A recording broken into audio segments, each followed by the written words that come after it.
Share record.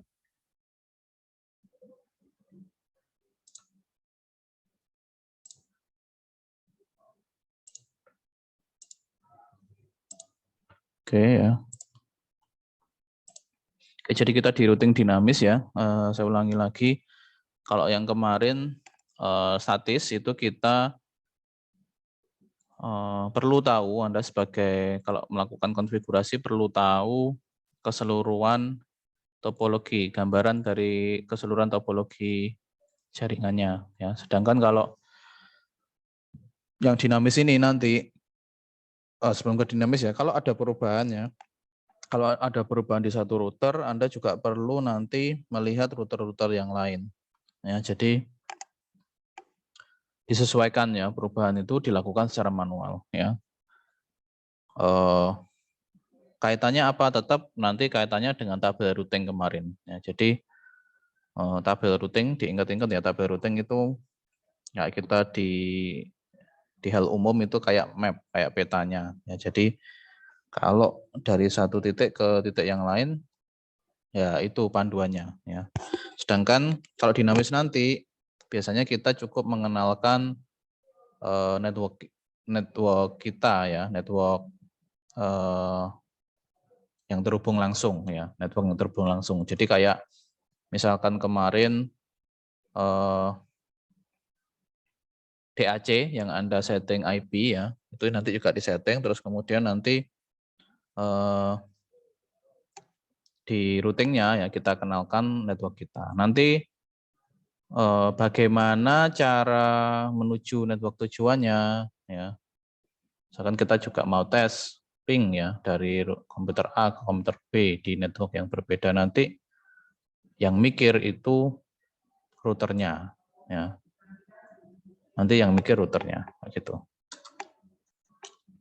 Nah, secara pengertian ini ya, routing dinamis adalah ketika routing protokol digunakan untuk menemukan network dan melakukan update routing tabel pada router ya.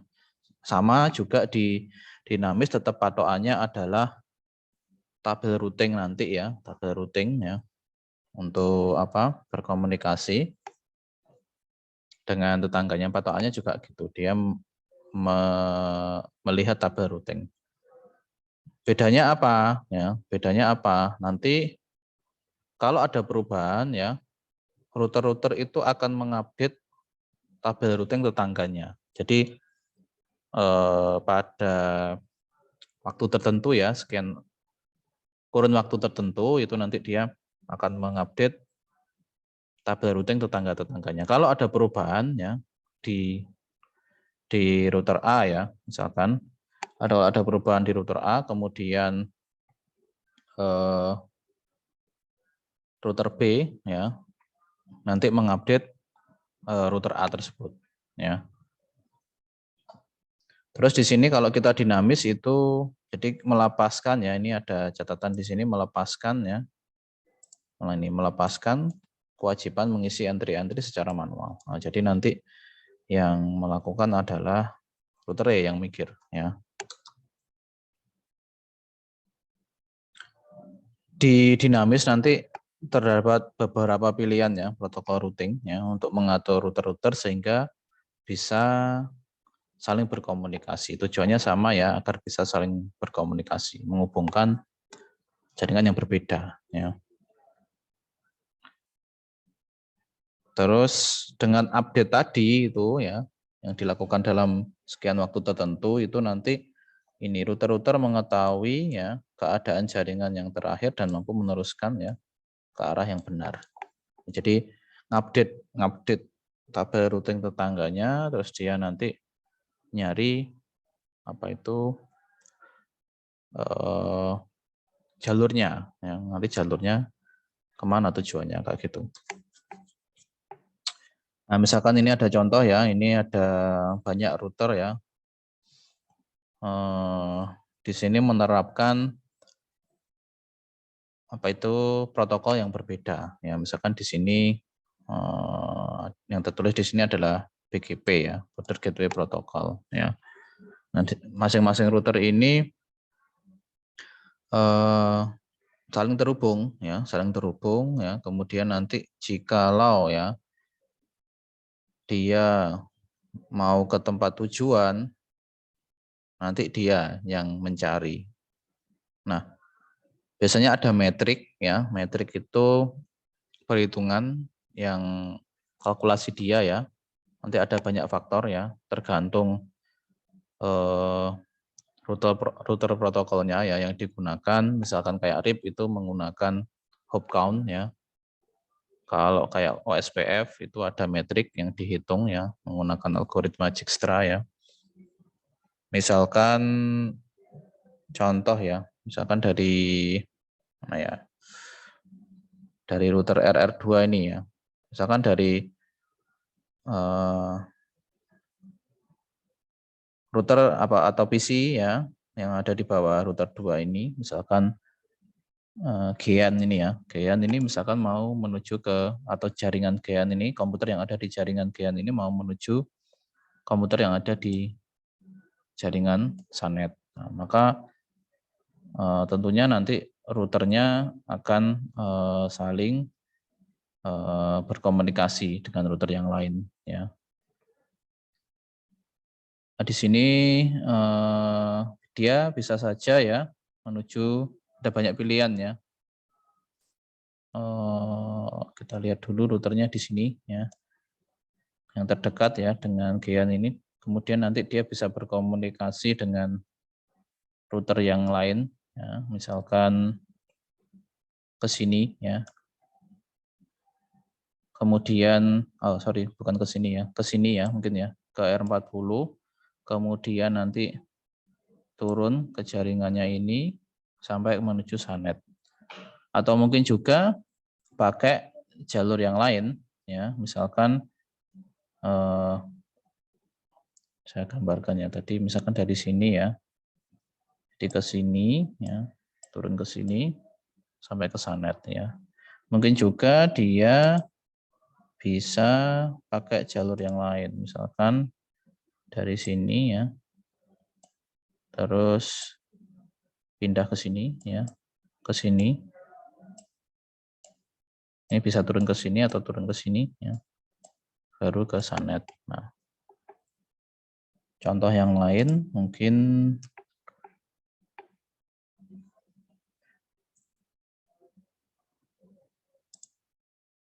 saya warna kuning ya.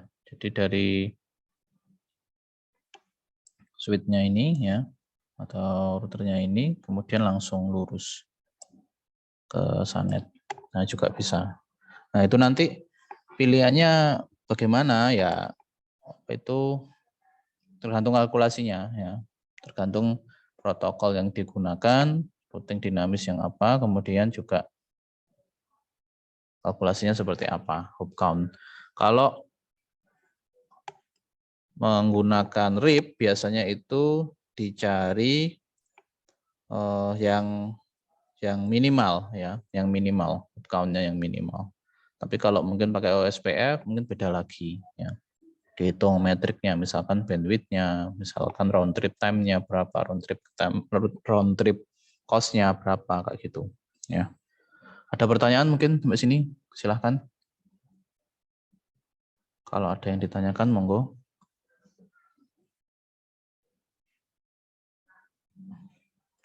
Belum ada ya. Saya lanjut ke fungsi dynamic routing ya. Jadi routing dinamis ini berfungsi untuk berbagi informasi antar router secara dinamis. Memperbarui tabel routingnya secara berkala nanti kalau ada perubahan. Kemudian menentukan jalur terbaik ke tujuan. Nah tadi ya. Tadi kalau pakai RIP ya, balik ke sini ya. Mungkin kalau pakai RIP pakai yang kuning ya. Tapi kalau pakai OSPF mungkin aja pakai yang jalur hijau kayak gitu. Ya, dia nanti terus keputusannya berdasarkan apa ya? Berdasarkan protokol yang kita gunakan, berdasarkan kalkulasi dia. Nah ini ada jalur terbaik. Ya. Mungkin aja kalau yang terpendek itu round trip time-nya lama. Ya, mungkin saja Yang agak muter-muter tadi, pakai yang hijau, yang jalur hijau, itu ternyata secara cost, bandwidth, round trip time, round trip cost itu minimal, lebih minimal. Nah, itu dimungkinkan. Ya.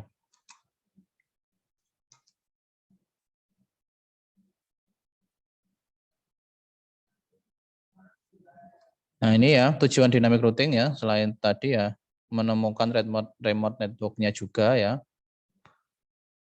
Jadi tujuannya kemana atau network yang belum terhubung kemana ya, kemudian mempertahankan informasi routing yang up to date. Bagaimana up to date? Karena dia akan saling mengupdate dari tetangganya ya. Jadi kalau misalkan router 1, router 2, router 3 terhubung ya. Nanti kalau router 1 ada perubahan ya, ini berubah ya, ini berubah, router 2-nya update ya, update dari sini ya. Atau bisa juga misalkan ini berubah ya, update router 3 ya otomatis juga berubah ya. Kemudian router 2 bisa mengupdate juga informasi dari router 3 ya, gitu. Keadaan saat semuanya punya informasi yang sama itu disebut konvergen ya, biasanya disebut konvergen.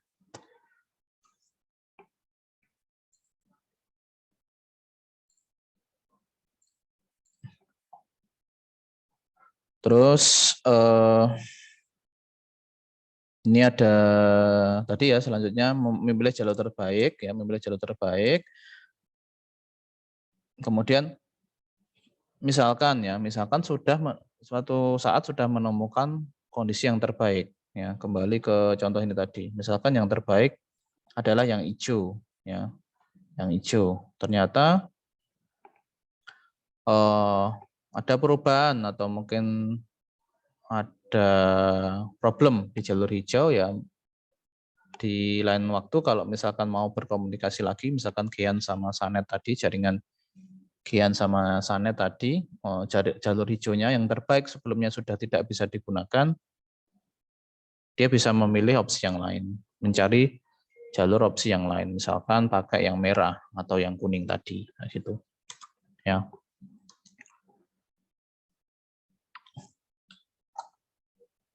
Nah di sini routing ada gambar ya, ini misalkan dari router A jaringannya 172.16.10, kemudian ke router 2 ya, itu terhubung melalui 72.16.20, kemudian di bawah router 2 ada jaringan 172.16.30 ya. Router protocol are used to exchange routing information between the routers ya. Jadi prosedur ya untuk exchange ya, saling bertukar informasi routing di antara router-router tadi itu menggunakan routing protokol ini ya. Kemudian secara ini ya jenisnya ya. Ada yang interior, ada yang eksterior ya. Yang interior itu contohnya RIP ya, OSPF ya. Kemudian yang eksterior itu BGP ya. Nah, tadi yang saya sampaikan, masing-masing router ini bisa menggunakan metrik ya atau perhitungan yang berbeda-beda dalam menentukan jalurnya. Kalau RIP ya atau Routing Information Protocol itu biasanya mempertimbangkan hop count. Hop count itu apa? Atau one hop count ya. Satu hop count itu bagaimana? Berapa banyak jaringan yang dilewati paket ya. Kemudian setiap jaringan diperlakukan sama. Jadi dia hanya memperhatikan ini hop count-nya. Jadi kalau dari jaringan A ke jaringan B itu lewat berapa jaringan, itu yang diperhatikan ya. Kalau BGP atau Border Gateway Protocol itu tergantung policy-nya yang diatur oleh administrator, ada pengaturannya ya. Kalau OSPF itu tujuannya atau Open Shortest Path First ya. Kepanjangannya meminimalkan delay, memaksimalkan throughput. Jadi delay-nya diminimalkan, throughput-nya atau keluarannya dimaksimalkan. Jadi tergantung nanti yang dipakai yang mana ya. Nah, itu apakah RIP, apakah BGP, apakah OSPF.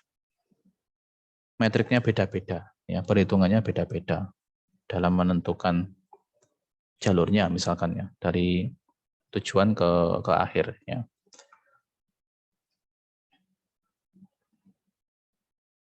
Jadi di sini routing protokol mengizinkan router-router untuk sharing informasi ya. Nanti informasi ini itu dibangun ya, dan nanti antar router akan saling memperbaiki tabel routingnya. Dia mengupdate dari tetangga-tetangganya kayak gitu. Ada algoritma ya, nanti ya, metrik tadi ada algoritma yang diimplementasikan ya, basisnya ya, dasarnya atau basisnya di balik routing itu, di balik routing dinamis protokol tadi itu ada algoritma yang diimplementasikan ya. Pada saat semua router dalam jaringan pengetahuannya sudah sama, itu dikatakan ya tadi yang sudah saya sempat singgung konvergen.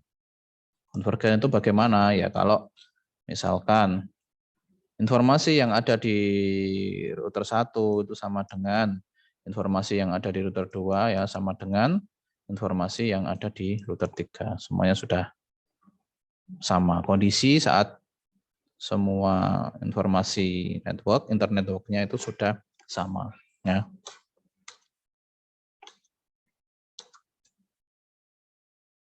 Contoh sederhana ini ya. Contoh sederhana ya. Sebelum ke praktek ya. Misalkan ada dua router ya.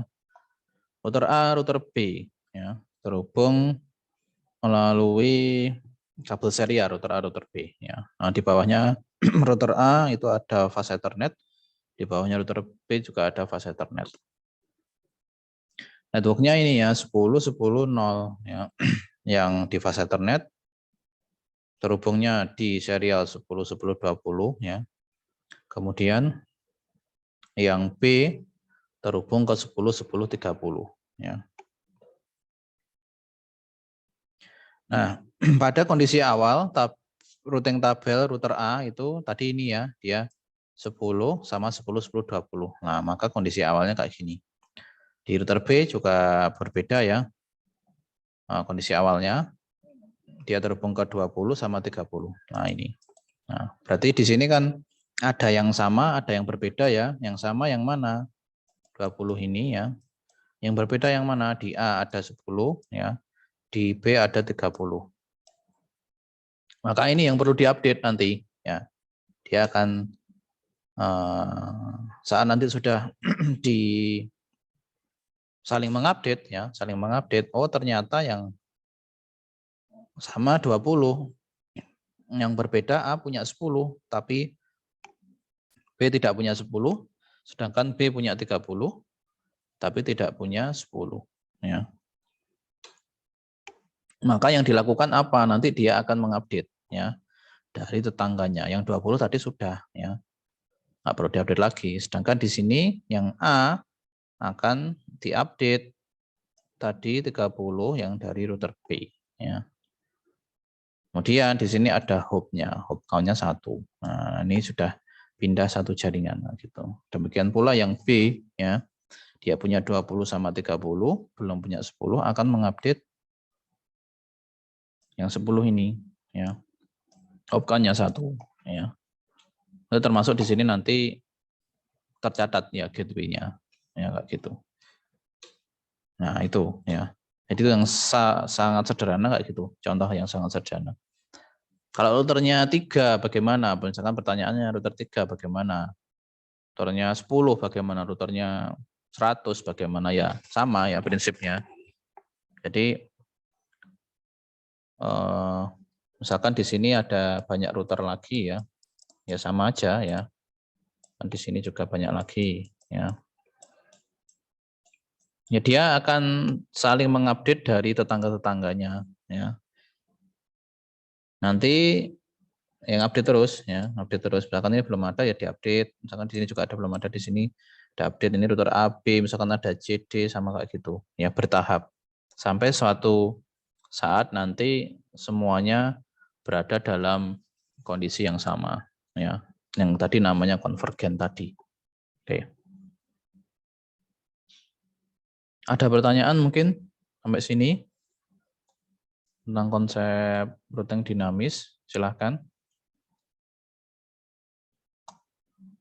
Ada atau belum?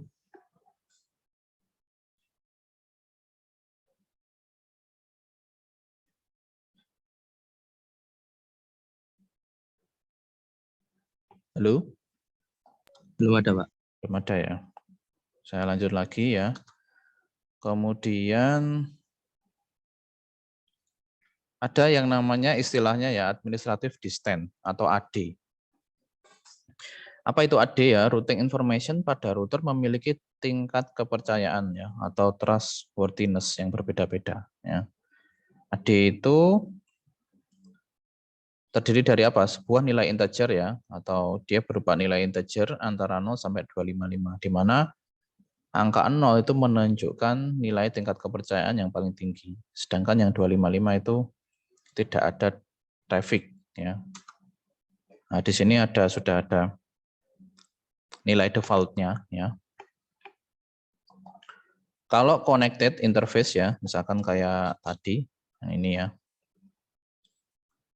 Serial 2 ini ya, router A ke router B, terhubung ke router A terhubung ke router B lewat serial 2. Berarti di sini AD-nya 0 ya, AD-nya 0. Terus kalau yang static routing, kalau yang static routing kayak yang Anda praktekkan kemarin nanti itu cost-nya atau default AD-nya ya, nilai administratif distance-nya itu 1. Kalau IGRP sama IGRP itu 90 sama 100 ya, kalau pakai OSPF 110, kalau pakai RIP 120 ya. Unknown itu 255 ya. Nah, ini nilai administratif distance-nya. Kemudian secara klasifikasi ada 2 yang utama ya dari routing dinamis ini, yaitu yang berprinsip distance vector sama yang link state. Yang di distance vector dia ada 2 keyword di sini ya, ada distance sama vektor. Distance jarak ya, vektor itu arah. Ya, jadi dia menentukan arah atau vektor ya, dan jarak ke link lain pada suatu internet network ya. Mendapatkan informasi dari router tetangga. Informasi yang didapat dalam jumlah jarak atau hop yang dipakai untuk mencapai suatu tujuan ya. Jadi misalkan dari titik A ke titik B mau lewat mana ya, nanti dihitung ya hop count-nya. Tujuannya tapi tetap sama ya, mencari jalur terbaik ya. Tapi kalau yang distance vector ini dia akan mencari yang paling sedikit ke network tujuannya. Jarak hop sedikit ya. Itu yang akan menjadi rute terbaiknya. Nanti yang kita praktekkan ya di pertemuan kali ini nanti Anda praktekkan RIP ya, yang RIP, Routing Information Protocol. Jenisnya contohnya apa yang pakai distance vector ini, yaitu RIP sama IGRP ya. Nah ini ya tadi bagaimana nanti RIP ini bekerja ya. Dia mengiring routing tabel ya yang lengkap ke semua interface yang aktif setiap 30 detik. Nah, ini ya. Dia akan mengirim ya, update atau saling mengupdate ya. Itu tiap 30 detik diupdate. Kemudian dia hanya menggunakan jumlah hop untuk menentukan cara terbaik ke sebuah network remote ya. Ya, jadi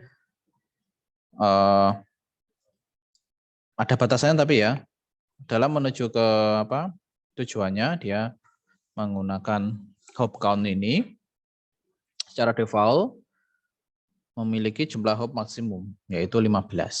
Jadi dia berpindah berapa jaringan untuk ke tujuannya ya. Tapi dia ada batasannya ini 15 hop count ya, ada pindah jaringan 15 kali, kasarannya kayak gitu ya. Tapi ada batasannya itu, kalau hop count-nya 16 berarti dikatakan unreachable ya. Jadi ada ada kelemahan di situ ya. Kalau jaringannya skopnya kecil ya, misalkan yang masih kecil itu dia bisa bekerja dengan baik ya. Tapi kalau misalkan sudah lebih besar, bicara jaringan lebih besar dengan link one ya, atau ternyata di situ networknya banyak, secara topologi banyak router. Nah itu apa? Dia tidak efektif atau bahkan tidak jalan ya. Kalau ternyata banyak router, hop count-nya lebih dari 16, dia tidak bisa jalan ya. Ada dua ini, nanti ada dua versi ya. RIP itu yaitu kelas full ya.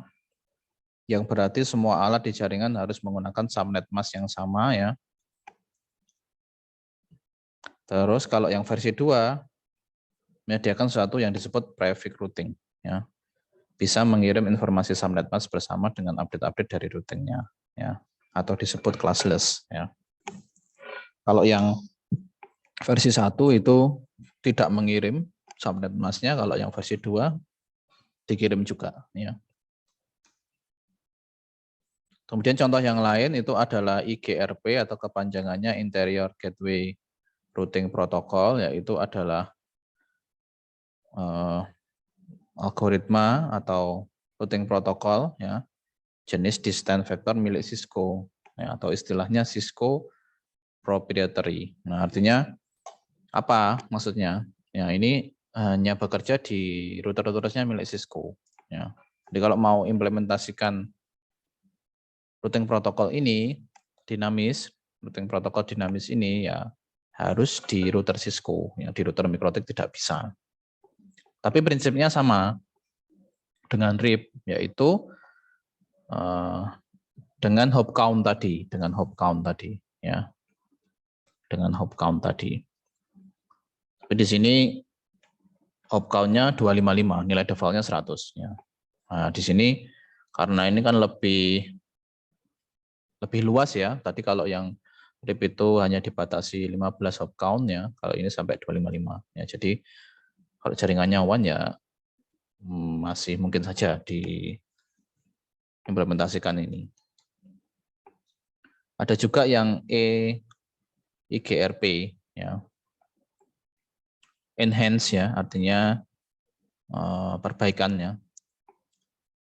Keduanya IGRP sama EIGRP itu keduanya menggunakan konsep sebuah autonomous system AS number ya.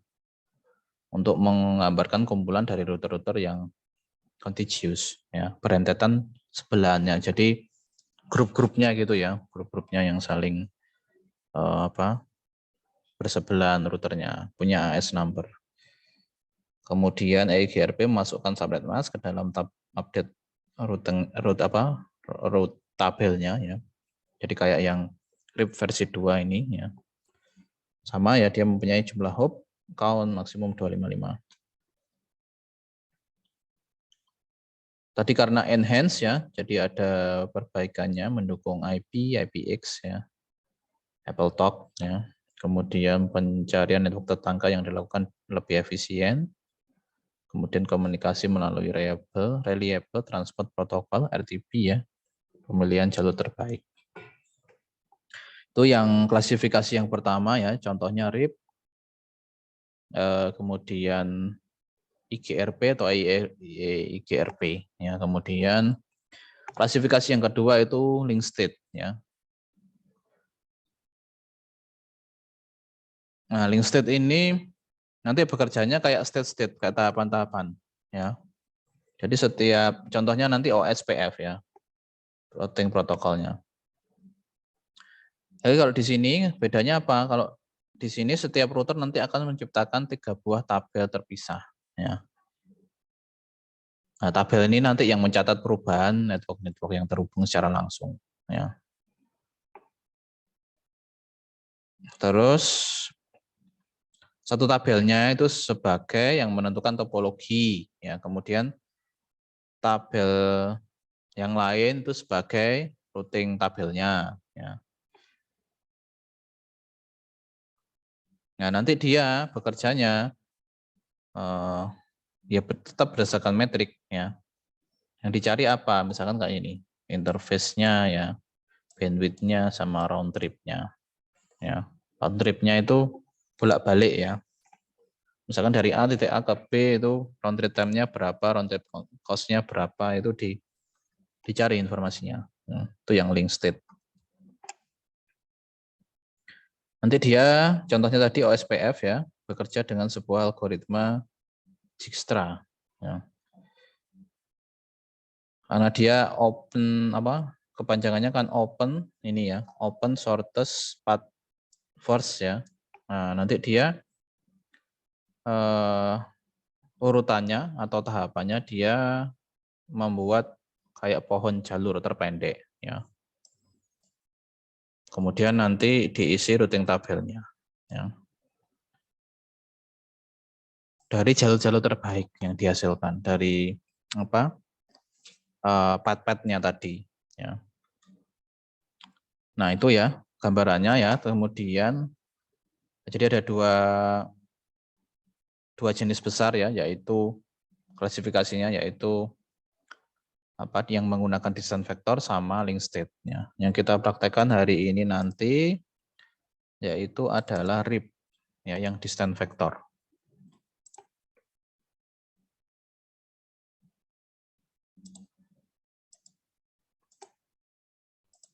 Jadi nanti di GNS ya Anda atau sebelum ya di sini ada chart ya yang bisa Anda lihat perbandingan ya, tabel perbandingan dari IP with is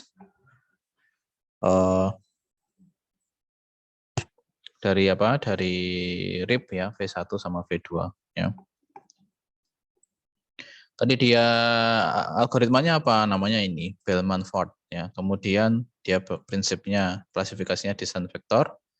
Kemudian hop count limitnya 15 ya. Konvergennya slow ya. Jadi dikatakan konvergennya slow. Jadi waktu update-nya ya sampai semua router punya informasi yang sama itu slow ya.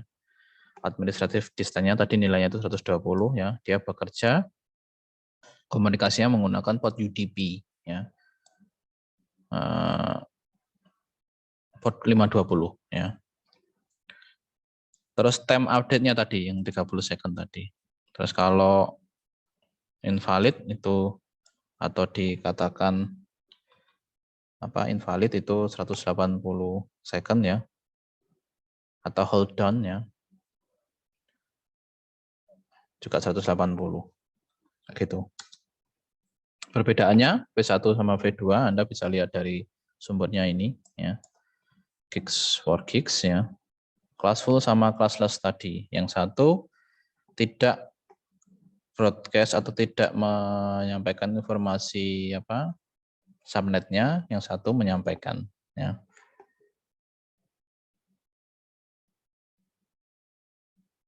Jadi saat routing update yang V1 tidak disampaikan, yang V2 disampaikan ya. Kemudian untuk yang Anda praktekkan nanti ya, Anda kira-kira bikin topologi kayak gini ya. Ada 3 mikrotik. Kemudian di sini ada ETH masing-masing 3 ya. Nanti masing-masing router paling enggak 3 ya. Karena di sini ada router 1 yang akan tersambung ke 3. Pakai 3 interface maksudnya ya. Router 1 itu nanti ETH 1-nya connect ke mikrotik 2, ETH 2-nya connect ke jaringan 10 ya. ETH 3-nya connect ke jaringan 20. Tadi ETH 1 sama ETH 1, router yang 2 connect ke jaringan 10.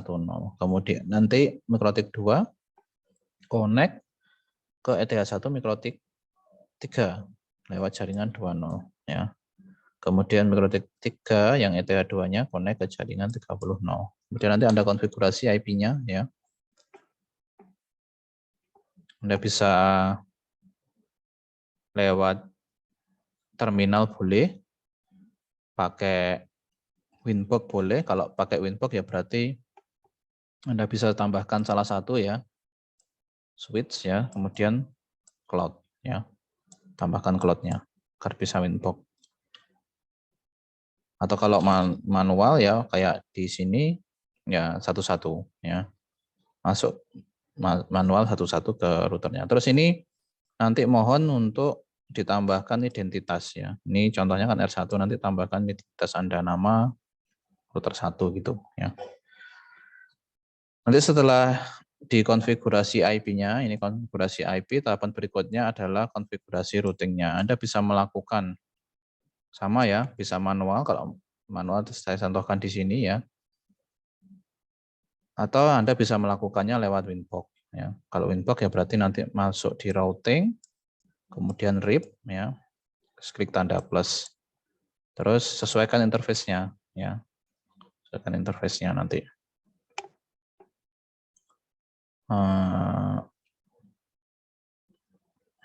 Nah ini ya. Interface-nya mana, terus network-nya mana. Kalau di dinamis itu kayak kita mengenalkan apa interface-nya. IP-IP yang ada di interface-nya. Nanti jalurnya tujuannya dia yang mencari, yang mikir ya. Nah, Anda bisa nambahkan interface, dipakai yang V1 ya. Kemudian networknya ditambahkan ya. Tuh. Kalau sudah nanti cek route print-nya ya. Bisa dengan routing route print ya nanti ya. Kalau sudah sebelum ini ya ditambahkan ini juga nanti sebelum apa dibuat laporan antara switch 1, switch 2 dan switch 3 itu kalau sudah dilakukan ini ya seharusnya bisa saling berkomunikasi. Namun misalkan routernya tidak mengenal router tetangganya itu jadi tidak dapat berkomunikasi ya. Jadi perlu ditambahkan ini. Menggunakan routing neighbor ya. Terus cara mendefinisikannya nanti di router 1 Anda tambahkan ini ya. Routing neighbor-nya ya. Kemudian di router 2 ya. 11 sama 12 ya. Kemudian di router 3 ditambahkan ini 21 ya. Terus sudah nanti Anda bisa PC-nya dikasih IP ya. Kasih IP ya. Kasih IP yang berbeda yang belum digunakan di network tersebut ya. Kalau lupa cara menambahkan IP address di VPCS-nya, formatnya ini ya IP, kemudian IP address netmask-nya, terus gateway ya. Contohnya IP 192.168.1.2, terus ini subnet mask-nya, terus gateway-nya, terus di save ya. Kalau sudah Anda lakukan pengujian ya antar PC tadi ya. PC 1 ke PC 3, misalkan PC 2 ke PC 3 gitu ya. Terus jangan lupa ya setiap router dikasih identitas ya. Misalkan nama router 1 ya. Sudah dibuat laporan. Nah, ini tugasnya individu. Ya. Oke.